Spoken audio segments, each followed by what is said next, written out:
Hello everyone, good morning to all of you. देखिए, character sketch की अगर हम बात करें तो कोठा मंगलम सुब्बू के बारे में आपको पता होना चाहिए। और इसका क्वेश्चन जो है वो आपका ब्रीफ या फिर लॉन्ग किसी में भी आ सकता है, या तो शॉर्ट में लिखने को आ सकता है या फिर आपको लॉन्ग में लिखने के लिए आ सकता है। ठीक है, तो आपको इनके बारे में पता होना चाहिए।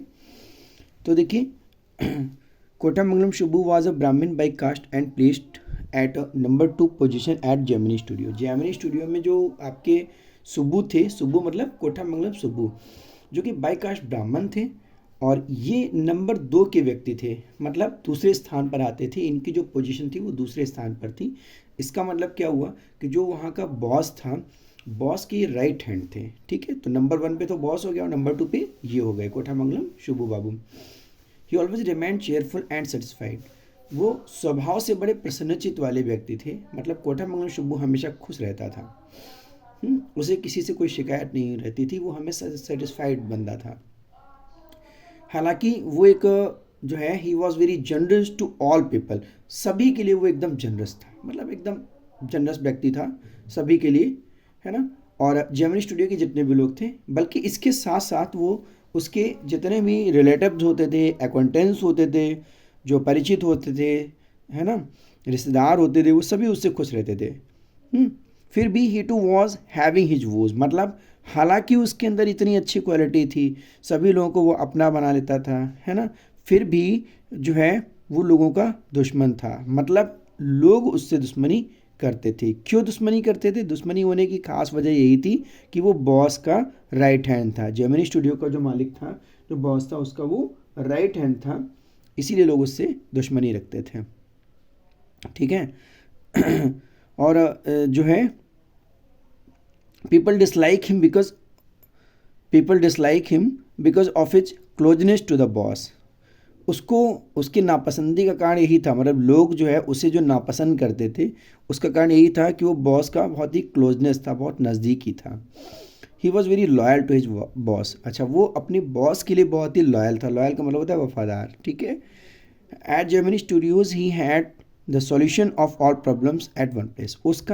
उसके पास में जेमिनी स्टूडियो में जो है, कोठा मंगलम सुब्बू के पास में हर चीज़ का समाधान था। मतलब कोई भी प्रॉब्लम अगर कोठा वहाँ पे आती थी जेमिनी स्टूडियो में, तो अकेला अकेला बंदा ऐसा था जिसके पास हर समस्या का समाधान था। He seemed to be indulged in very every important affair of the company. वो जो है कंपनी के कोई भी मामले हों, हर मामले में इन्वॉल्व रहता था। चाहे कोई भी फैसला हो, उस फैसले में जब तक कोठा मंगलम सुब्बू का फैसला नहीं होता था, तब तक वो फैसला डिसाइड फाइनल नहीं होता था। ठीक है। He also had the artistic talent as he was a poet and novelist also. मतलब उसके अंदर जो है आर्टिस्टिक टैलेंट तो था ही, और उसके साथ साथ वो एक पोएट भी था और एक नॉवेलिस्ट भी था, मतलब कवि भी था और उपन्यासकार भी था वो। He used to write in a simply way for common mass as he composed several folk dictions and deftly created characters for novel। है ना। तो और क्या बताते हैं, और ये बताते हैं कि वो लिखा करता था, है ना, जो कॉमन चीज़ें होती हैं उन पर वो लिखा करता था। और ही कंपोज सेवरल फॉक डिक्शंस, उसने कई सारे फॉक डिक्शंस लिखे। फॉक डिक्शंस मतलब ये होता है लोक कलाओं के ऊपर and deftly created characters for novel, है ना। कई सारे जो उपन्यासों के लिए जो कैरेक्टर होते थे वो उन पर लिखा करता था। He was an amazing actor though never acted for a lead role but go more praise than main character.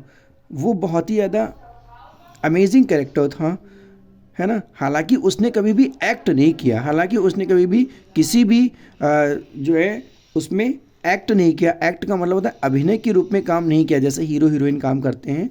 हालांकि पर फिर भी for a lead role but get more press for then main character, लेकिन फिर भी वो एक main character के रूप में काम करता था। He was a tailor made actor with unmatchable capacities. मतलब कि वो एक जो है टेलर मेड एक्टर था, जो कि अनमैचेबल कैपेसिटीज़ जिसके अंदर थी। टेलर मेड का मतलब ये होता है, जैसे टेलर क्या करता है, किसी भी ड्रेस को वो वेल मेंटेन्ड कर देता है। तो वो इस टाइप का करेक्टर था कि वो कोई भी चीज़ ऐसी है जो अनमैचेबल है, मतलब अगर किसी चीज़ का मिलान नहीं है तो कोटामंगलम सुब्बू के पास लेकर के आओ, वो एकदम उसको मैचेबल बना देगा। अगर कोई भी चीज़ बेकार है तो उसको कोटामंगलम सुब्बू के पास लेके आओ तो वो सही कर देगा। तो इस लाइन का सेम मतलब यही होता है कि भाई हर समस्या का समाधान किसके पास था? कोटामंगलम सुब्बू के पास था। ठीक है, तो आई होप आपको समझ आ गया होगा। अब आप इसकी हेल्प से लिख लेंगे। ठीक है, और याद रखिएगा आंसर के बाद में आपको अंडरलाइन जरूर करना है। ठीक है, थैंक्स फॉर वॉचिंग।